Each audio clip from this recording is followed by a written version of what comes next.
కృష్ణ. భక్తుని యొక్క హృదయం ఎంత కోమలంగా ఉంటుంది.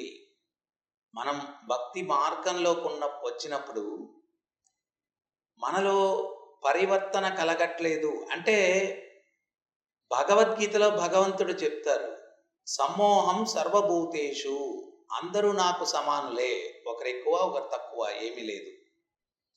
అట్లాగే భక్తుడు కూడా భక్తి మార్గంలోకి వచ్చినప్పుడు కోమలమైనటువంటి హృదయం కలిగి ఉండాలి. ఉదాహరణకి కురేష కూరత్తాళ్వార్, ఆయన సూర్యోదయం దగ్గర నుంచి సూర్యాస్తమం వరకు అన్నదానం చేసేవారంట. ఒకరోజు అరిటాకులు తీసుకొచ్చేటువంటి పనివాడు రాలేదని చెప్పి ఆయన తోటకు వెళ్ళి ఆకులు కోస్తూ ఉంటే, ఆ ఆకు కోసినప్పుడు కాండం నుంచి నీరు కారుతూ ఉంటే ఆయన కలత చెందారంటారే, ఈ ఆకు కోస్తుంటే చెట్టు రోధిస్తూ ఉంది అని చెప్పి ఇంకా ఆకులు కొయ్యకూడదని చెప్పి ఇంటికి వచ్చి భార్యతో చెప్పాడంట, ఆండాల్ ఈ రోజు నుంచి ఇంకా మనం ఇంట్లో ఉన్న బంగారంతా కరిగించి పళ్ళాలు చేసి బంగారు పళ్ళాల్లో భోజనాలు పెడతాము, ఆకులు మాత్రం కొయ్యొద్దు, ఆ చెట్టు రోధిస్తూ ఉంది అన్నాడంట. అంటే మనుషుల కళ్ళల్లోంచి రక్తాలు కారినా మనం వాళ్ళకు పెట్టేటువంటి హెరాస్మెంట్ మనం మానం అన్నమాట. ప్రస్తుత సమాజంలో వ్యక్తులు అట్లాగా. అంటే రావణ అంటే ఇతరుల యొక్క రోదన, వాళ్ళు విలపిస్తే చూసి ఆనందించేవాడు రావణుడంట. అట్లాగే ప్రస్తుత సమాజంలో వ్యక్తులు ఎట్లున్నారయ్యా అంటే, ఎదుటోడు ఏడిస్తే మనకు ఆనందం అన్నమాట. కానీ ఒక చెట్టు ఆకు కోస్తే కాండం నుంచి నీరు కారుతుందని కలత చెందేటువంటి కోమలత్వం ఆ కురేషలో ఉండిందనమాట. అంత గొప్ప చైతన్యం. అదే రకంగా మనం చూస్తే అనంతాళ్వార్ కొండ మీద ఒకరోజు స్వామి కైంకర్యానికి వస్తూ ఉంటే ఒక పులి ఒకటి అది మూలుగుతూ ఉందంట అనారోగ్యంతో. అప్పుడు స్వామివారి దగ్గరకు వచ్చి అన్నారంట, స్వామి ఈ కొండ మీద ఏ జీవి పుట్టి మరణించినా కానీ మోక్షం ఇవ్వరా అన్నాడంట. అప్పుడు వెంకటేశ్వర స్వామి అన్నాడంట, ఏ అనంత, ఆ పులి అనారోగ్యంతో బాధపడుతూ ఉండేది చూసి నువ్వు ఆ రకమైన కోరిక కోరుకుంటున్నావా అన్నారంట. అవును స్వామి అన్నాడంట. సరే నీ కోరికను నేను కాదంటానా, ఈ కొండ మీద ఎవరు పుట్టి మరణించినా కానీ వారికి మోక్షం వచ్చేటట్టుగా అనుగ్రహిస్తున్నానన్నారంట. కొన్ని రోజుల తర్వాత అనంతాళ్వార్ శిష్యులతోటి కొంత వేరే ప్రదేశానికి ప్రచారానికి వెళ్తున్నారంట. కొండ దిగి వెళ్తున్నారు. వాళ్ళు చాలా దూరం వెళ్ళారు, కొండ దిగేశారు. ప్రసాదాలు మూటలు కట్టుకొని తెచ్చుకున్నారు భోజనం తినడానికి. ఆకలేస్తుందని అందరూ భోజనం తినడానికి ఆ మూటలు విప్పబోతుంటే ఆ మూటల్లో చీమలు ఉన్నాయంట. అది గమనించినటువంటి అనంతాళ్వారు, మనం ప్రచారం లేదు ఏం లేదు, తిరిగి మనం కొండ మీదకి వెళ్ళిపోవాలా అన్నారు. అంటే స్వామి వచ్చిన పని అవ్వలేదు కదా, మరి ఎట్లా తిరిగి కొండ మీదకి వెళ్ళిపోతామన్నారంట. లేదు లేదు, తక్షణమే మనం వెళ్ళిపోవాలి తిరిగి అని చెప్పి అందరూ కలిసి కొండ మీదకి వచ్చిన తర్వాత ఆ ప్రసాదాల మూటలు తెరిచి వాటిలో ఉన్న చీమలన్నింటినీ కూడా కొండ మీద వదిలేశారంట. ఈ భక్తులకేం అర్థం కాలేదు. ఏంటి స్వామి అంటే ఇట్లా చేశారు అంటే, అప్పుడు చెప్పాడంట, స్వామి అనుగ్రహం ఇచ్చారు, ఈ కొండ మీద ఎవరు పుట్టి మరణించినా మోక్షం ఇస్తానని.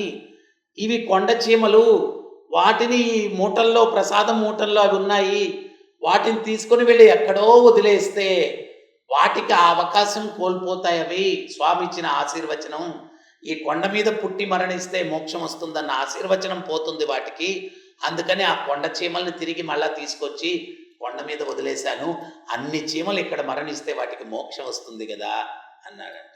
అంటే చీమల యొక్క మోక్షాన్ని కూడా ఆలోచించేటువంటి వాడు భక్తుడు. సర్వజీవుల యొక్క ఆనందాన్ని కోరుకునేటువంటి వాడు భక్తుడు.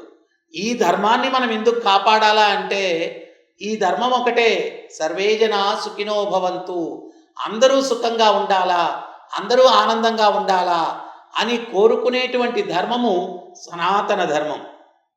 అందుకని ఈ ధర్మాన్ని మనం కాపాడితే సర్వజీవులు సుఖంగా ఉండేదానికి అవకాశం ఉంటుంది.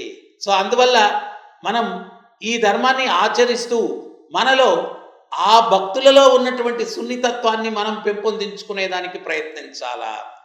మనం భక్తి చేస్తూ ఉంటాం, కానీ కాఠిన్యం పోదు, లేకపోతే కోపం పోదు, కామం పోదు, క్రోధం పోదు, నేను అన్నటువంటి అహంభావం పోదు. ఇవన్నీ పోకపోతే మనం ఎట్లా మోక్షాన్ని పొందుతాం? అందుకనే కనకదాసుల వారిని వ్యాసతీర్థుల వారు అడిగారు.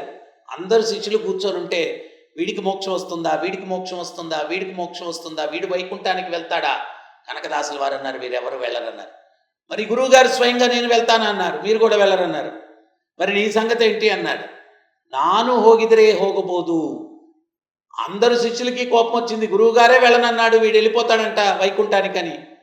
అప్పుడు వాళ్ళు ఆగ్రహించి, ఎంత అహంకారి నువ్వు అంటుంటే, అయ్యా నా మాటల పరమార్థం అర్థం చేసుకోండి, నేను పోతే పోతాను, నేను అన్న అహంభావం నాలో పోతే వైకుంఠానికి నేను వెళ్తానన్నాను, కానీ నేను వెళ్తాను అనలేదయ్యా అన్నాడు. సో అట్లాగా ఆధ్యాత్మిక చింతన వల్ల మనలో ఉన్నటువంటి అరిషడ్ వర్గాలను మనం జయించడానికి ప్రయత్నించాలా. ఏమిటా అరిషడ్ వర్గాలు? కామ, క్రోధ, మోహ, లోభ, మద, మాత్సర్య. ఇవి పోనంత వరకు ఉపయోగం లేదు. మనం ఎక్కడ వేసిన గొంగలు అక్కడే. అంటే ఆధ్యాత్మిక చింతన యొక్క పరమ గమ్యం ఏంటి అంటే మనలో ఉన్నటువంటి అనర్థాలను తొలగించుకోవడం. సాధన ద్వారా, పూజల ద్వారా, భగవత్ సేవ ద్వారా, భగవత్ తత్వాన్ని శ్రవణం చేయడం ద్వారా, అన్నిటి ద్వారా కూడా మనం ఏం పొందాలా అంటే ఆత్మశుద్ధి. ఈ హృదయంలో ఉన్నటువంటి మాలిన్యం తొలగాల. ఆ మాలిన్యం తొలగినప్పుడే ఆ భగవంతుని యొక్క కృప మన మీద ఉంటుంది. అప్పుడే ఈ సంసారం అన్నటువంటి జన్మ, మృత్యువు, ముసలితనం, వ్యాధి అనేటువంటి దుఃఖాలు ఉన్నటువంటి ఈ సంసారం నుంచి విముక్తిని పొందేదానికి అవకాశం ఉంటుంది. సో అందువల్ల మనం ఏంటి అంటే భక్తి చేస్తున్నాం. భక్తి ద్వారా ఏం సాధించాలా అంటే మనలో ఉన్నటువంటి అనర్థాలను తొలగించుకోవాలా.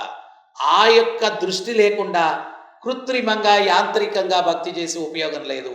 రోజులు గడిచే కొంది మనలో ఎంత పరివర్తన కలుగుతుంది, నేను అన్నటువంటి అహంభావం ఎంత పోతుంది, దీన్ని మనం గుర్తించాలి. గుర్తించినప్పుడే మనం భక్తిలో నిజంగా ఆ భక్తి చేసిన దానికి పారమార్థికాన్ని మనం పొందుతూ ఉన్నాము. లేకపోతే శ్రమ ఏవై కేవలం జస్ట్ కష్టపడుతున్నాం కానీ ఉపయోగం లేదు, ఫలితం లేదు. సో ఫలితం ఏంటి అంటే మనం పవిత్రమైనటువంటి ఆత్మలుగా తయారు కావాలా, కల్ముషం లేనటువంటి ఆత్మలుగా.